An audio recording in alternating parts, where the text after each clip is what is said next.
coffeeed up.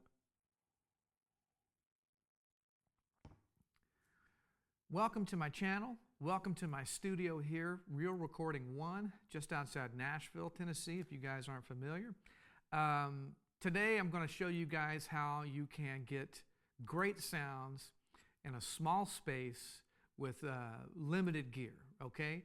You're going to see that it's what you do and not necessarily also dependent on the tools and the space that you have, okay? And I think you're going to dig the video. I'm actually really impressed with the results I've gotten so far. So we're going to walk over to the booth and I'll show you guys what I've got set up. I'll see you over there.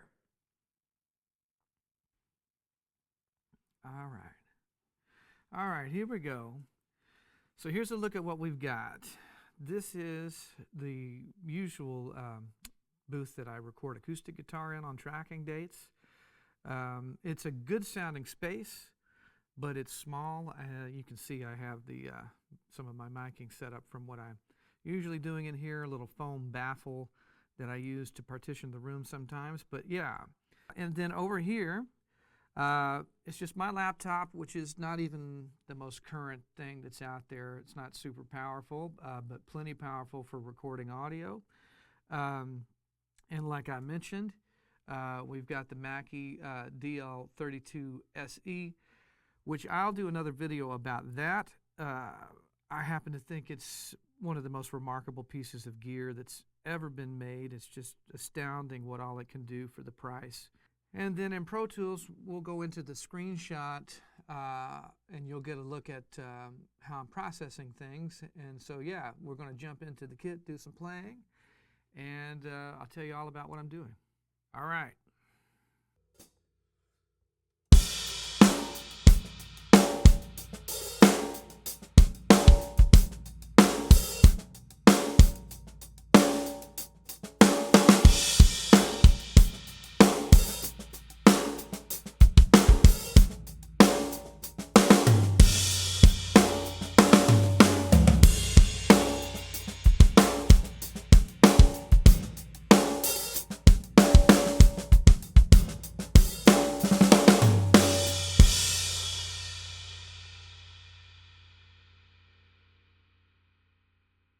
Now, conceptually, what this is also about is my template here that you're going to hear is going to be available on Gumroad, okay? Now, I'm using some solid-state Logic plugins, which I think are great. You can get them for like a $19 a month subscription, and I highly suggest something like that. And in the limited comparisons I've done, I think they've done the best job at emulating their own equipment. So that, I wanted to keep things as simple to Pro Tools. This template's going to be for Pro Tools, okay? And I'm using a couple of what were the early Bomb Factory. I'm using the 1176 on one thing, and their Fairchild, and their Pultec to try to keep things as simple and contained in Pro Tools, so when you guys take this setup and implement it at home, you can just plug and play, put in your inputs to the right channels, and be really close to what you're going to hear here, okay? So we'll play a little bit of time, and you can check out each thing, and then I'll bypass all my processing so you can hear all the way back to what it sounds like coming in through this real basic sort of signal path, okay? All right, so just a little time.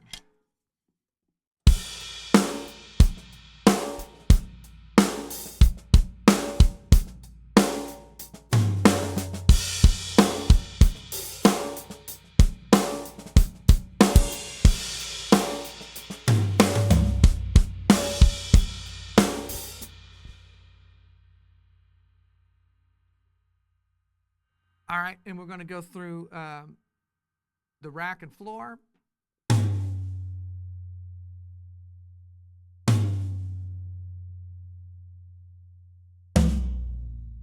The tape is vibrating. That's the sound of tape, right? This has been sitting on here for a while, coming up and vibrating. So.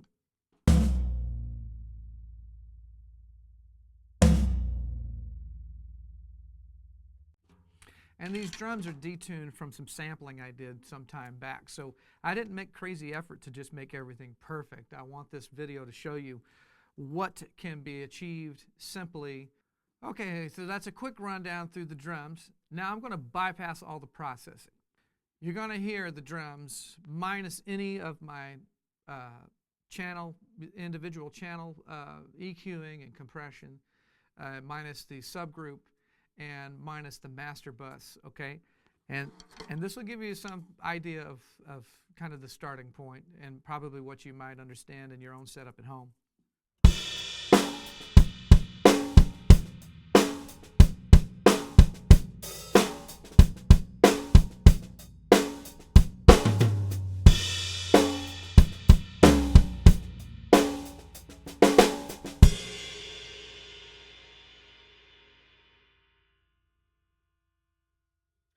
All right, so there's that. Now quickly, I'm going to re-engage all my processing, okay? And here we go.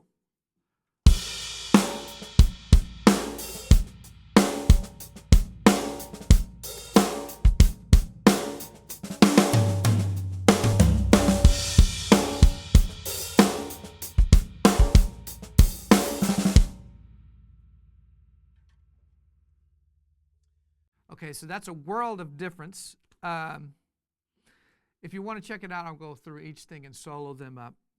Okay? Here's the bass drum, and I will toggle the processing on and off.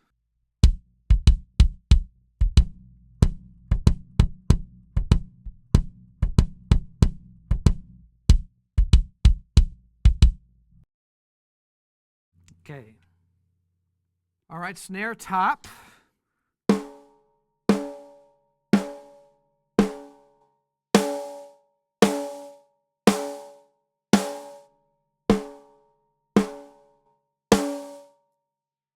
You get the idea, right?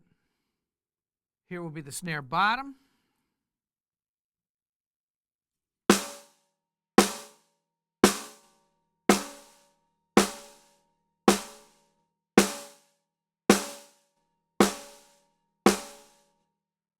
Okay. The hi-hat is totally unprocessed, so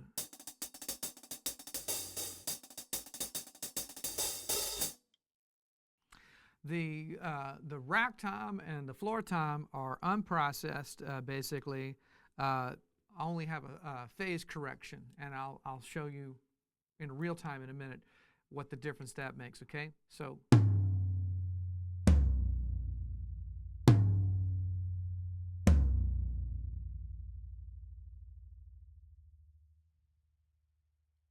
all right, so that's the rack and floor.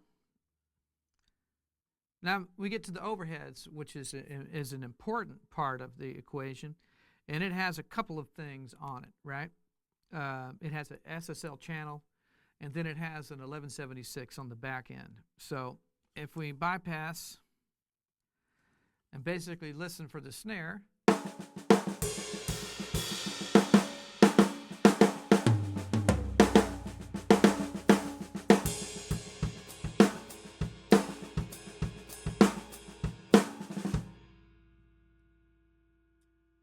and then I'll bring in first the SSL EQ.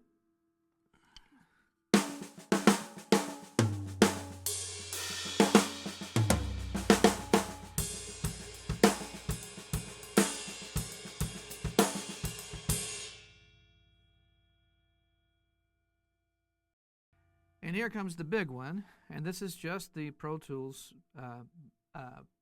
Bomb Factory 76.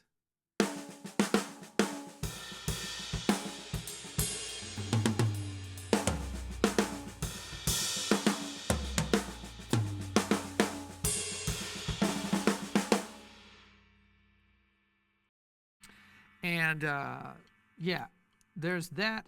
I'll let you guys have a look at how that limiter is reacting in there, okay?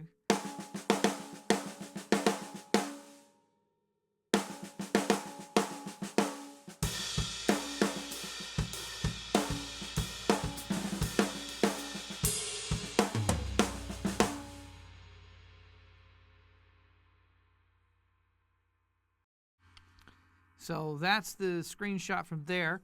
The last thing we'll look at is the mono room, which the mono room is basically, I use it to fill in a little bit of tonality in the kind of hard or mid-range frequencies. And then I use it, I use a snare drum send to a gate that's on that track.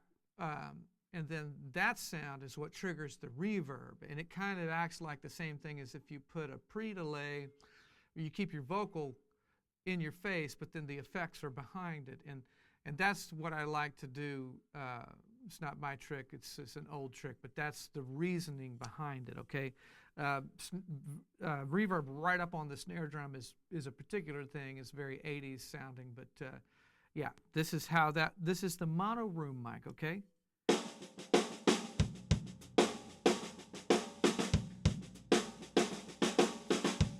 And then I'll bypass the 4K channel.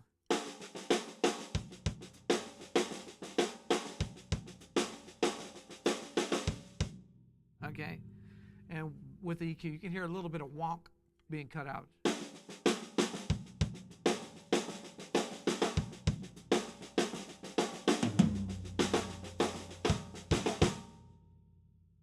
Now, I'm going to turn on my send, and you'll hear how that hits the reverb.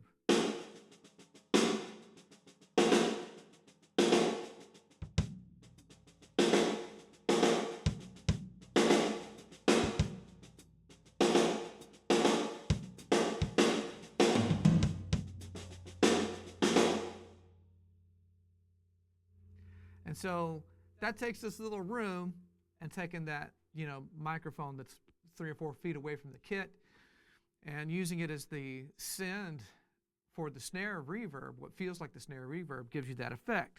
And so now everything back in.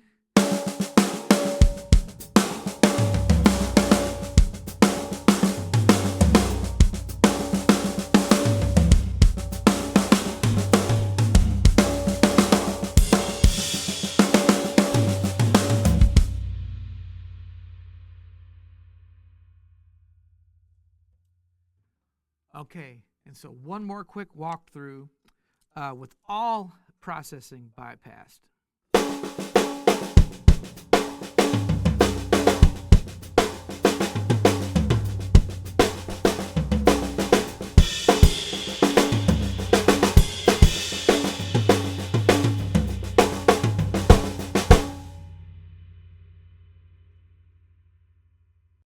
And one more time back in, okay?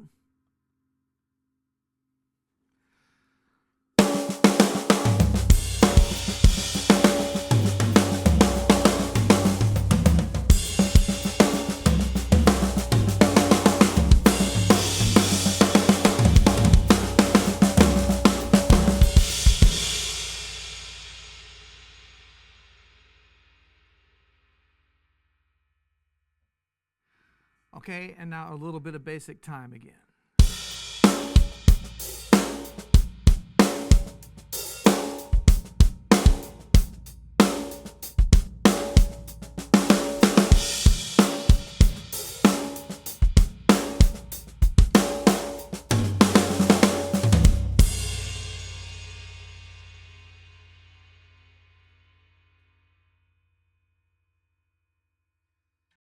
Now we'll go a little bit deeper into a couple of things here, right? In the distance of the microphones and the balancing of the kit in a small space like this, I went to a heavier ride for more ping so that it would balance through these mics without having an additional ride cymbal microphone there. So it's about sort of self-balancing the kit.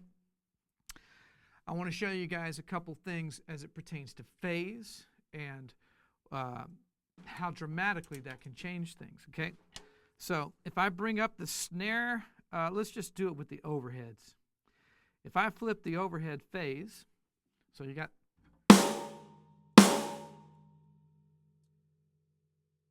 now without it flipped.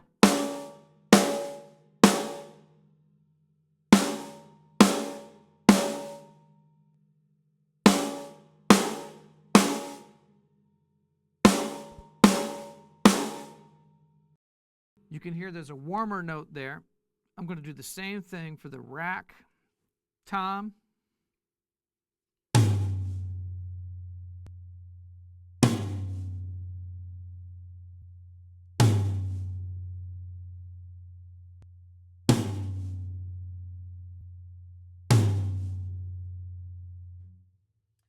So that's what's going on there with that. Let's see how much of a dramatic effect it has on the floor tom.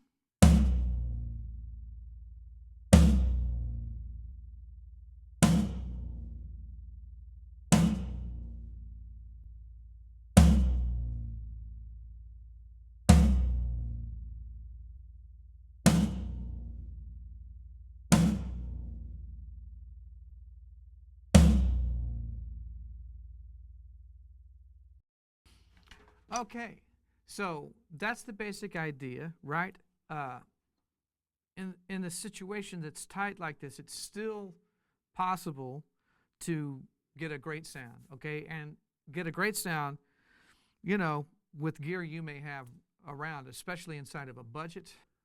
Okay, and so another thing we can do is when I'm getting these sounds and what this template is based on, it's not just based on me playing the drums and hearing them the way I want. I focused all these tones in playing against some track information. So that's where the decision of where the high frequencies should live, the compression and the internal balances should be inside the kit is based on how it's going to sit inside a track. So that's the other thing you're getting from here, okay?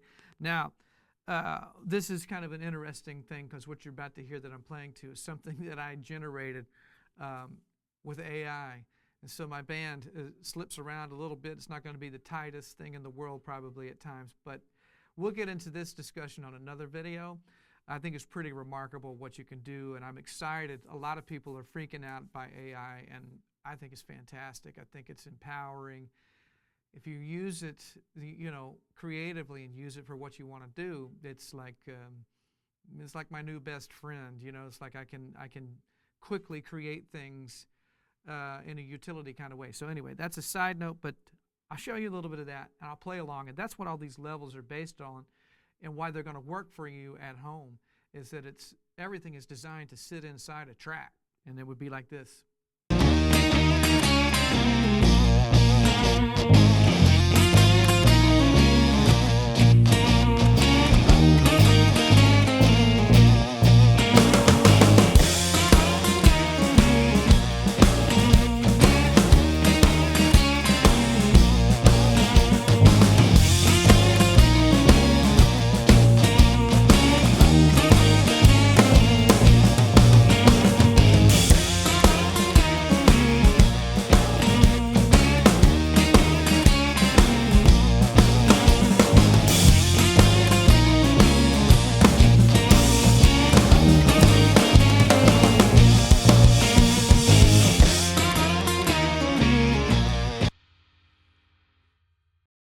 Right on cue, okay? So the purpose of that is to have some audio material to dial the drum sounds into so you get into an approximation of what you want to do to the kit to get it to speak through a full mix. So there's that. Like I say, you can get the template here at Gumroad, and then just a matter of dropping your line inputs in and matching a few gain things up, and you'll have this same presentation. If it sounds good in this room, small like this, then if you're in a living room, if you're in a bigger space, it's only going to be better. Or you can add stereo room mics and whatever else you might want.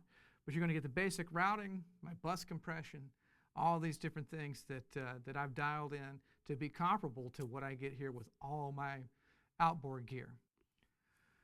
Okay, let's do a quick recap of the gear and the concept, okay?